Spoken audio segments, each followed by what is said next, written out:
Okay. Just because I thought Zoom was a designer drug from France 3 years ago doesn't make me naive. I just never used the platform before COVID. Then, suddenly, I was holding meetings and Zoom auditions all the time. Within the blink of an eye, I became an expert on how to audition on Zoom. Agents were asking me to teach their clients. Actors were like, "Can you please let me know if this is good, if I look good?" Schools were trying to get me to teach Zoom acting on Zoom. But now COVID restrictions are easing up, and I just did my first live EPA for Contemporary American Theater Festival, CATF. Now the question is, are Zoom auditions now a thing of the past?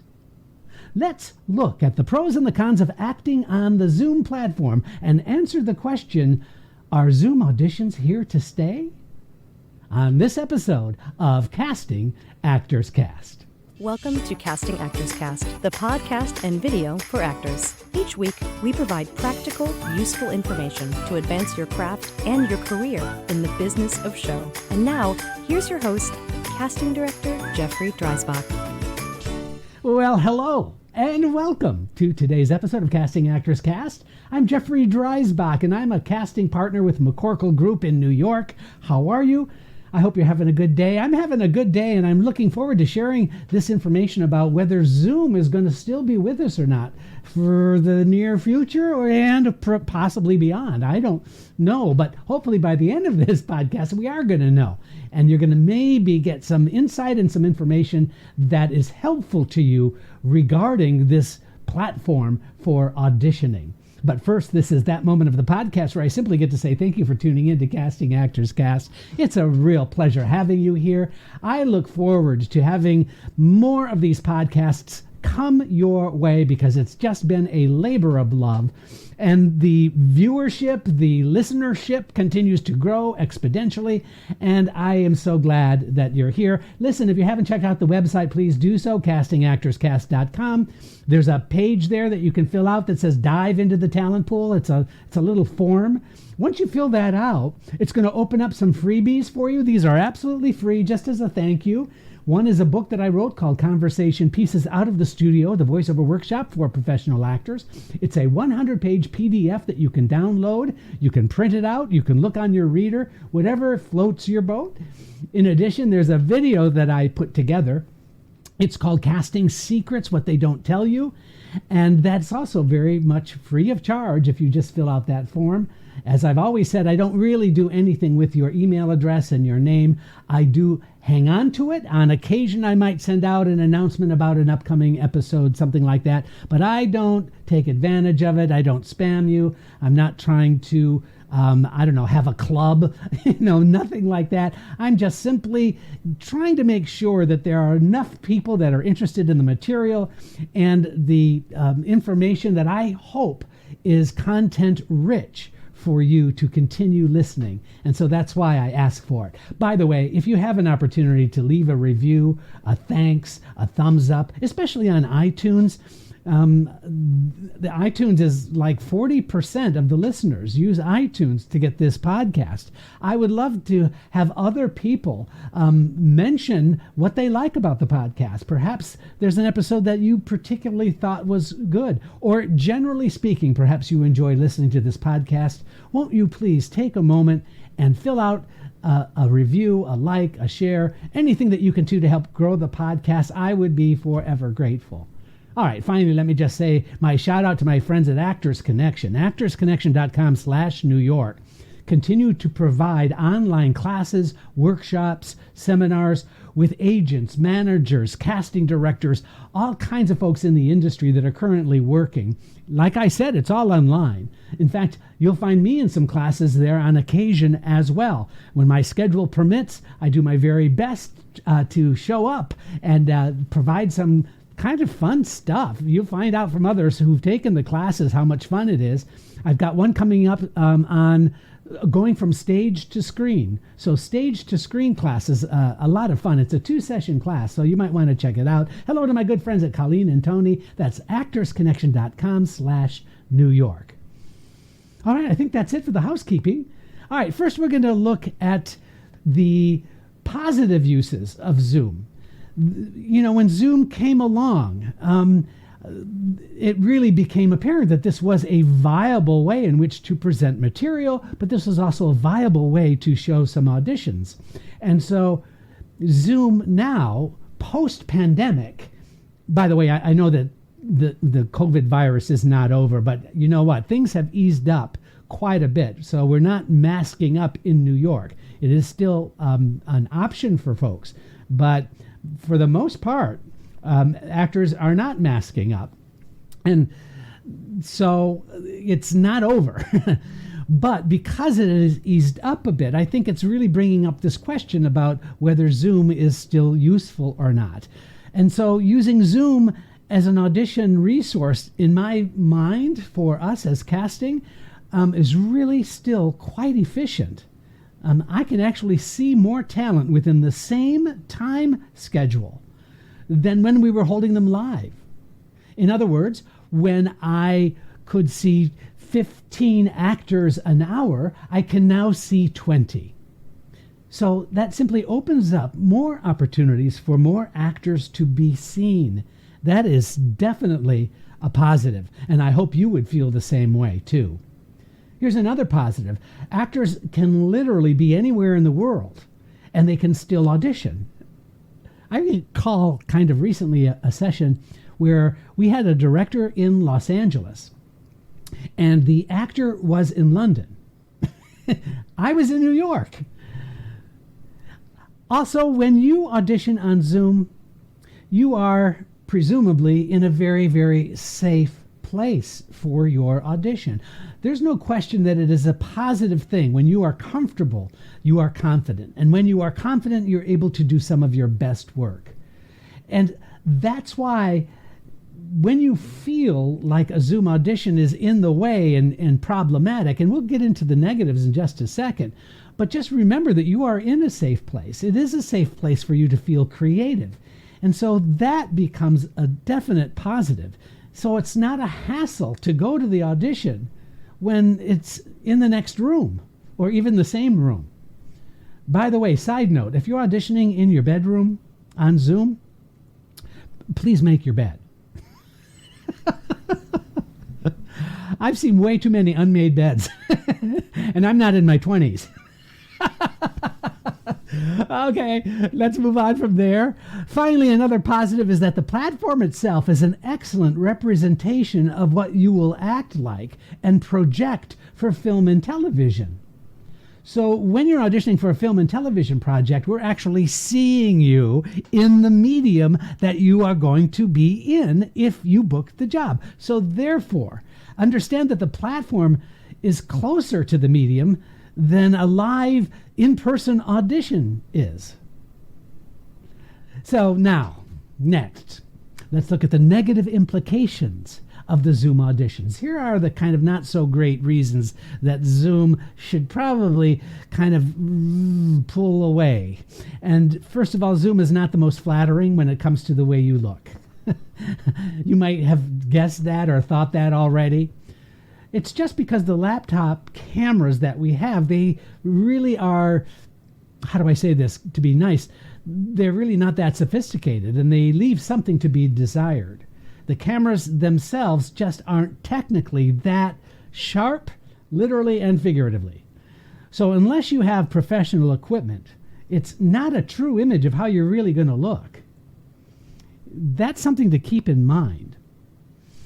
There is distortion that takes place when you're a little too high or too low in the camera, well, because of the less expensive equipment we have in our laptop cameras. So something to think about. Let's move on from there. Second, there's no question that the lack of personal connection to everyone in the room is really frustrating at best. I think, frankly, we are all starved for that human connection during COVID. And I can tell you firsthand, when I did the EPAs for Contemporary American Theater Festival and saw a lot of folks that I hadn't literally seen in 3 years, how gratifying it was to have those folks coming into the room and having a brief conversation and watching the actors show me how they're going to play their parts. It was really very inspiring, and I felt a little bit emotional, and I mean that in a good way. And so I understood how valuable and important it is to have that human connection. And that simply isn't there on Zoom. Even though you might have like a handful of boxes and a bunch of people there, it's just simply not the same. And I know you know that. And then finally, another negative is that actors are in a frustrating position to take on more technical knowledge regarding the camera position, the lighting, the sound, other matters having nothing at all to do with acting. I know that's frustrating. Suddenly you have to be your own producer of your own show. That can be a mess. Also, the added stress about having to overcompensate with your imagination to place another character in that space. That is work, and that can be debilitating, exhausting, and frustrating. I know. I get it. Now, let's move away from the negative, and let's go into what I call a reality check. First of all, as far as Zoom is concerned, you need to give yourself a break. Everyone is trying to figure it out. So please do not think that you are alone. Please don't think that only you are suffering through all of this technical stuff. Only you are feeling like it is uncomfortable, that it is not connected, that it isn't really the way that you can show me your best work. It feels that way for everybody. Next, there is a balance, I think, that needs to be embraced. The Zoom audition works despite its limitations, because for the time being, there is no other alternative for your live auditions. Now, EcoCast from Breakdown Services, I'm including in this, because EcoCast and Breakdown Services pretty much the same, as well as other performing platforms that are out there. I just am familiar with Breakdown Services more and Zoom more than any other platforms. Finally, improvements in technology, in my opinion, will surely make strides to improve the video quality and the impact of your auditions. I believe it is going to get better over time. I think the cameras in our devices are going to get better. I think the experience is going to become slowly, albeit slow, is going to become better. All right, let's answer the question then. Let's decide. Here's the conclusion. Yes, live video auditions via Zoom and the other web services are here to stay. Why? It is an economically useful tool whose value outweighs the negative issues we might experience and that we just discussed. It should also be understood that callbacks, chemistry reads, and screen tests, they're all going to be in person.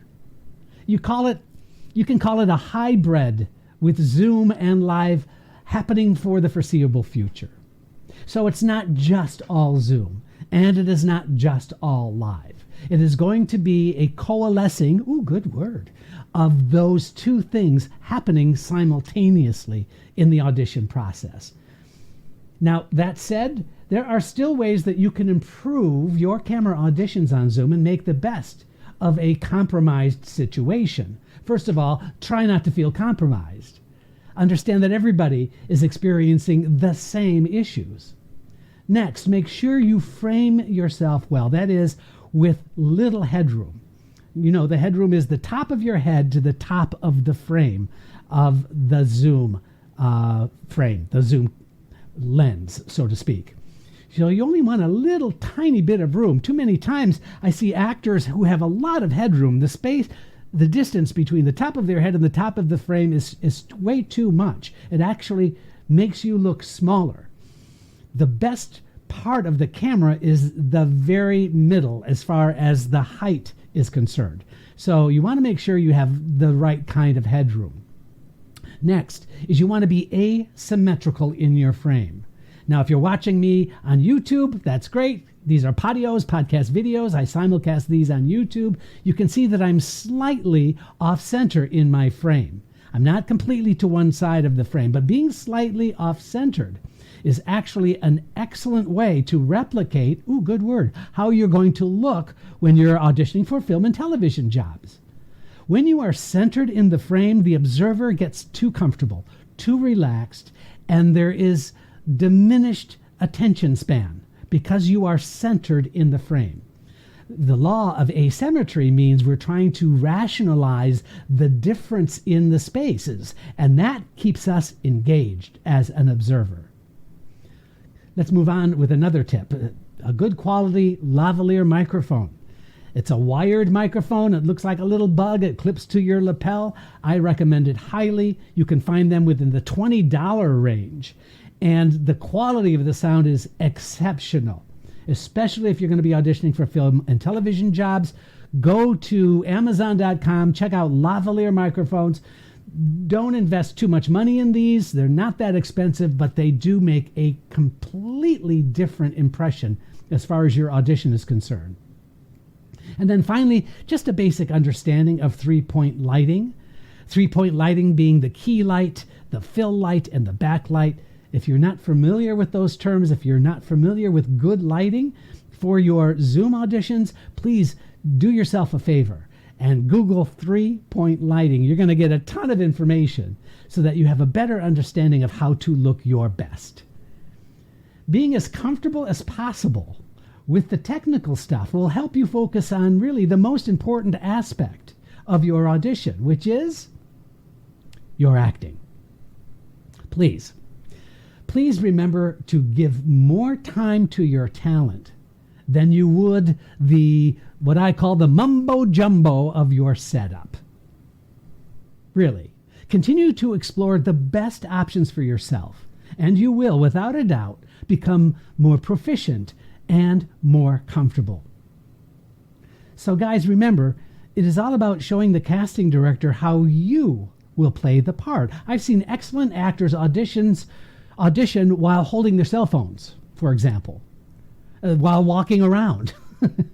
Also, I've seen actors with the very, very best technology. They've got a blue screen behind them, they have a DSLR camera, they have box lights, and guess what? They didn't make their acting any better. It didn't make them perform better. So when you can make incremental strides with your Zoom video auditions, you're also going to be moving towards success and become even more valuable when you book the job. Make the best impression with your acting and support your talent with technology that makes you feel comfortable and confident. Who knows? Perhaps I will be watching your next audition on Zoom. By the way, if you're interested in having me evaluate your self-tape live on the show, Casting Actors Cast, you can email me, castingactorscast, all one word, @gmail.com. Hey, I hope this has been helpful to you. Thank you so much for tuning in. I'm Jeffrey Dreisbach, and this has been Casting Actors Cast. We'll see you next time. It's been great having you in our talent pool today. Your support means the world to us, so please consider sharing, liking, and reviewing this episode wherever you jump in. I'm Megan Grace Martinez. Thanks.